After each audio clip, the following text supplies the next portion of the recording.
ଏହି ଦେଶରେ ଜମିରେ ନୁହଁ ବରଂ କାନ୍ଥରେ ହୋଇଥାଏ ଧାନ ଗହମ ସହିତ ପନିପରିବା ଚାଷ। ଏମିତି ଏକ ଦେଶ ଯେଉଁଠି ଲୋକମାନେ ଘର କାନ୍ଥରେ ଚାଷ କରନ୍ତି ଫସଲ। କ'ଣ ଅଟେ ଏହାର ମୂଳ କାରଣ? ଆସନ୍ତୁ ଜାଣିବା। ନମସ୍କାର, ଡିଟିଭି ଓଡ଼ିଆର ଏହି ସ୍ୱତନ୍ତ୍ର ଉପସ୍ଥାପନାକୁ ଆପଣ ସମସ୍ତଙ୍କୁ ସ୍ୱାଗତ କରୁଛି। ମୁଁ ଆନି ଶତପଥୀ।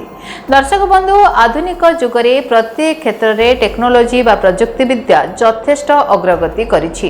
ବିଶେଷ କରି କୃଷି କାର୍ଯ୍ୟରେ ଚାଷକୁ ସହଜ କରିବା, ଶସ୍ୟ ଉତ୍ପାଦନକୁ ସର୍ବାଧିକ କରିବା ପାଇଁ ଆଜିକାଲି ବିଭିନ୍ନ ପ୍ରକାରର କୌଶଳକୁ ଗ୍ରହଣ କରାଯାଉଛି। ଯଦି ଆପଣମାନେ ଭାବନ୍ତି ଯେ ଚାଷ କେବଳ ଜମିରେ ସମ୍ଭବ, ତାହା ସମ୍ପୂର୍ଣ୍ଣ ଭୁଲ ଅଟେ। ଏପରି ଏକ ଦେଶ ଅଛି ଯେଉଁଠି କାନ୍ଥରେ ମଧ୍ୟ ବିଭିନ୍ନ ପ୍ରକାରର ଫସଲ ଚାଷ କରାଯାଏ।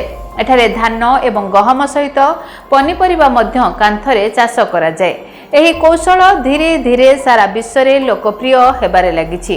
ଆଉ ଏହି କୌଶଳକୁ ଭର୍ଟିକାଲ ଫାର୍ମିଂ କିମ୍ବା ୱାଲ୍ ଫାର୍ମିଂ ମଧ୍ୟ କୁହାଯାଏ। ଭର୍ଟିକାଲ ଫାର୍ମିଂ ଅର୍ଥାତ୍ କାନ୍ଥରେ ଚାଷ କରୁଥିବା ଦେଶର ନାମ ଇସ୍ରାଏଲ। ପ୍ରକୃତରେ ଇସ୍ରାଏଲ ଏବଂ ଅନ୍ୟାନ୍ୟ ଅନେକ ଦେଶରେ ଚାଷ ଯୋଗ୍ୟ ଜମିର ଏକ ବଡ଼ ଅଭାବ ରହିଛି। ଏହି ସମସ୍ୟାରୁ ମୁକ୍ତି ପାଇବା ପାଇଁ ସେଠିକାର ଲୋକମାନେ ଭର୍ଟିକାଲ ଫାର୍ମିଂକୁ ଗ୍ରହଣ କରିଛନ୍ତି। ଇସ୍ରାଏଲ ବ୍ୟତୀତ ଯୁକ୍ତରାଷ୍ଟ୍ର, ୟୁରୋପ ଏବଂ ଚାଇନାରେ ଭର୍ଟିକାଲ ଫାର୍ମିଂ ଦ୍ରୁତଗତିରେ ବ୍ୟାପିବାରେ ଲାଗିଛି। ଏହି ପ୍ରକାରର ଫାର୍ମିଂର ସବୁଠାରୁ ବଡ଼ ସୁବିଧା ହେଉଛି କାନ୍ଥରେ ଗଛ ଲଗାଇବା ଦ୍ୱାରା ଘର ଭିତରେ ତାପମାତ୍ରାକୁ ରୋକାଯାଇଥାଏ। ଏହା ସହିତ ଏହା ଶବ୍ଦ ପ୍ରଦୂଷଣକୁ ମଧ୍ୟ ହ୍ରାସ କରିଥାଏ। ବର୍ତ୍ତମାନର ସମୟରେ ବିଭିନ୍ନ କ୍ଷେତ୍ରରେ ଅଧିକରୁ ଅଧିକ ଉନ୍ନତି କରିବା ପାଇଁ ଭିନ୍ନ ଭିନ୍ନ ପ୍ରକାରର ଉପାୟ ଗ୍ରହଣ କରାଯାଉଛି। ବିଶେଷ କରି କୃଷି କ୍ଷେତ୍ରରେ ଭିନ୍ନ ଭିନ୍ନ ଶୈଳୀ ଗ୍ରହଣ କରାଯାଉଛି, ଯେଭଳି ଉନ୍ନତରୁ ଉନ୍ନତମାନର ଶସ୍ୟ ଉତ୍ପନ୍ନ କରାଯାଇପାରିବ। ଯଦି ଆପଣ ଚିନ୍ତା କରୁଛନ୍ତି ଯେ ଚାଷ କେବଳ ଜମିରେ ହିଁ ସମ୍ଭବ, ତେବେ ହୁଏତ ଆପଣ ଜାଣିନଥିବେ ଏପରି ଏକ ଦେଶ ରହିଛି ଯେଉଁଠାରେ କାନ୍ଥରେ ମଧ୍ୟ ଚାଷ କରାଯାଏ। ଏଠାରେ ଧାନ ଓ ଗହମ ସହିତ ବିଭିନ୍ନ ପନିପରିବା ମଧ୍ୟ କାନ୍ଥରେ ଚାଷ କରାଯାଏ। ଏହି ଉପାୟ ଏବେ ଧୀରେ ଧୀରେ ସାରା ଦୁନିଆରେ ବେଶ୍ ଲୋକପ୍ରିୟ ହେବାରେ ଲାଗିଛି। ଆଉ ଏହି ପ୍ରଣାଳୀକୁ ଭର୍ଟିକାଲ ଫାର୍ମିଂ ବୋଲି କୁହାଯାଏ। ଭର୍ଟିକାଲ ଫାର୍ମିଂ ଅର୍ଥାତ୍ କାନ୍ଥରେ ଚାଷ ହେଉଥିବା ଏହି ଦେଶର ନାମ ଇସ୍ରାଏଲ ଅଟେ। ଯାହା ସୂଚନା ରହିଛି, ଇସ୍ରାଏଲ ଏବଂ ଅନ୍ୟ କେତେକ ଦେଶରେ ଚାଷ ଉପଯୋଗୀ ଜମିର ଖୁବ୍ ଅଭାବ ରହିଛି। ଏହି ସମସ୍ୟାରୁ ମୁକ୍ତି ପାଇବା ପାଇଁ ଲୋକ ଏଠାରେ ଏହି ପ୍ରଣାଳୀକୁ ଆପଣାଇଛନ୍ତି। ଇସ୍ରାଏଲର ଏକ କମ୍ପାନୀ ଅନୁଯାୟୀ ଅନ୍ୟ କେତେକ ବଡ଼ ବଡ଼ କମ୍ପାନୀ ମଧ୍ୟ ଏଥିରେ ସହଯୋଗ କରନ୍ତି। ଏହି କାରଣରୁ ଏହି ପ୍ରଣାଳୀରେ ଚାଷ କରାଯାଇପାରୁଛି। ଏହି ପ୍ରଣାଳୀରେ ଚାରାଗଛକୁ ଆବଶ୍ୟକୀୟ ଆକାରର କୁଣ୍ଡରେ ଛୋଟ ଛୋଟ ଆକାର ଭାଗରେ ଲଗାଯାଏ। ଏହା ସହିତ ସୁନିଶ୍ଚିତ କରାଯାଏ ଯେପରି କୁଣ୍ଡରୁ ଗଛ ନ ପଡ଼ିବ। ଏହି କୁଣ୍ଡମାନଙ୍କ ମଧ୍ୟରେ ଜଳସେଚନ ପାଇଁ ବିଶେଷ ବ୍ୟବସ୍ଥା ମଧ୍ୟ କରାଯାଇଥାଏ। ମାତ୍ର ଧାନ ଚାଷ ପାଇଁ ଚାରାଗୁଡ଼ିକୁ କିଛି ସମୟ ପାଇଁ କାନ୍ଥରୁ ବାହାର କରାଯାଇଥାଏ, ପୁଣି କାନ୍ଥରେ ଲଗାଯାଇଥାଏ। ଇସ୍ରାଏଲ ବ୍ୟତୀତ ଆମେରିକା, ୟୁରୋପରେ ମଧ୍ୟ ଏହି ଚାଷ କରାଯାଉଛି। ଏଭଳି ଚାଷ କରାଯିବାର ସବୁଠାରୁ ଲାଭ ହେଉଛି କାନ୍ଥରେ ଚାଷ କରାଯିବା ଦ୍ୱାରା ଘରର ତାପମାତ୍ରା ମଧ୍ୟ ନିୟନ୍ତ୍ରଣ ହୋଇ ରହିଥାଏ। ଅଧିକ ଗରମ ଅନୁଭବ ହୁଏ ନାହିଁ। ଧ୍ୱନି ପ୍ରଦୂଷଣର ମଧ୍ୟ ପ୍ରଭାବ କମ୍ ହୋଇଥାଏ।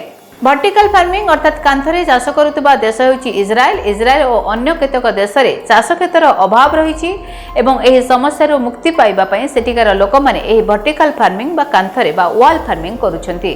ଇସ୍ରାଏଲର କମ୍ପାନୀ ଗ୍ରୀନ୍ ୱାଲ୍ର ସଂସ୍ଥାପକ ପୋୟାନିର ଗାଇ ବାର୍ସେନଙ୍କ ମୁତାବିକ ତାଙ୍କ କମ୍ପାନୀ ସହିତ ଗୁଗଲ ଏବଂ ଫେସବୁକ୍ ଭଳି ବଡ଼ ବଡ଼ କମ୍ପାନୀ ଜଡ଼ିତ ଅଟେ, ଯାହାର ସହଯୋଗରେ ଇସ୍ରାଏଲର ଅନେକ କାନ୍ଥରେ ଭର୍ଟିକାଲ ଫାର୍ମିଂ କୌଶଳରେ ଚାଷ କରାଯାଉଛି।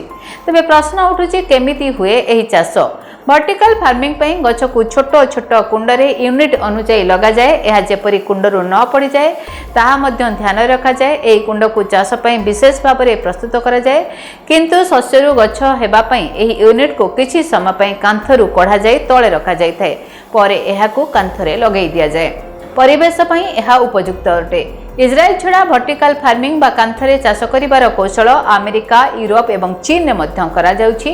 ଏହି ଚାଷରେ ସବୁଠୁ ବଡ଼ ଫାଇଦା ହେଲା କାନ୍ଥରେ ଗଛ ହେବା ଦ୍ୱାରା ତାପମାତ୍ରା ବୃଦ୍ଧି ହୁଏ ନାହିଁ ଏବଂ ଆଖପାଖରେ ପରିବେଶ ବାତାବରଣରେ ମଧ୍ୟ ସହାୟତା ହୁଏ। ଏହା ଛଡ଼ା ଧ୍ୱନି ପ୍ରଦୂଷଣର ପ୍ରଭାବ ମଧ୍ୟ କମ୍ ହୋଇଥାଏ। Bureau report, DTV Odia.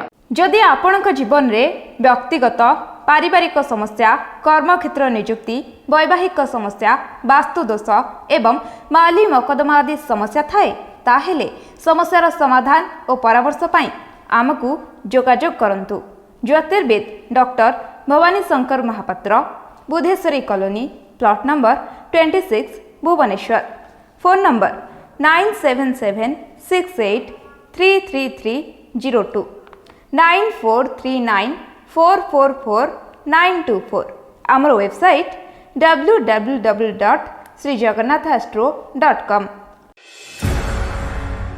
केमिति कटिब 2026 मसीह आपणक भाग्य केउ राशि रे रहिबो समस्या आउ किए हेबे लाभवान केमिति रहिबो मेष ठारू मीन राशि पर्यंत भाग्यफल जानिबा पई देखंतु आम कार्यक्रम 2026 भाग्यफल 2026 मसीह आपणक राशि संपूर्ण भाग्यफल जानिबा पई चैनल को सब्सक्राइब करंतु बेल बटन को ऑन करंतु देखंतु डीटीवी ओडिया डीटीवी ओडिया देखिवा पई सब्सक्राइब करंतु एवं बेल आइकन को मध्य दबाई दियंतु।